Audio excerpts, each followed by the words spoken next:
মারবে কবরের ভিতর।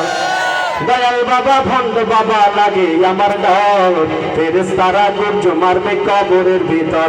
আরে ফেরেশতারা গুর্জ মারবে কবরের ভিতর।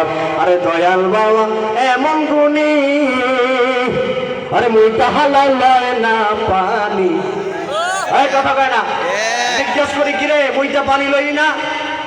কয় যে পানি পানি করতে করতে কারবালার ময়দানে হাসান হোসাইন শহীদ হয়ে গেল, ওই পানি আমার আঘাত লাগাইতাম না। নাউজুবিল্লাহ বলবেন না? আল্লাহ তাআলা এদেরকে সহি বুঝদান করুক। যদি জিজ্ঞাসা করি নামাজটা তো বললা না, নামাজ পড়া কি করুম? নবীর আশিক হইছি, জিলাপি খায় আর দাঁড়ায়া পড়ি, তো আর কি লাগে? এমনিই তো আল্লাহ রাসূল সুপারিশ করে দিবে, এতই সহজ না। কথা বলেন ঠিক কিনা? তুমি নবীর সুন্নাত মানবা না আর নিজেকে আশিক দাবি করবা, তোমার মতো ভণ্ড এই সমাজে আর একটা হতে পারে না। কথা বলেন ঠিক কিনা? এই সমস্ত ভণ্ডামি যদি আপনার এই বিলাসপুর পাঠানি এলাকায় থাকে, তাদেরকে উৎখাত করে দেওয়ার জন্য মাঝে মধ্যে নারে তাকবীর আল্লাহু আকবার স্লোগান দিবেন, মাঝে মধ্যে তাদের সামনে স্লোগান করবেন, তারপরে দেখবেন এরা দুর্বৃত্ত হয়ে গেছে। কথা বলেন ঠিক কিনা? থাকবেন।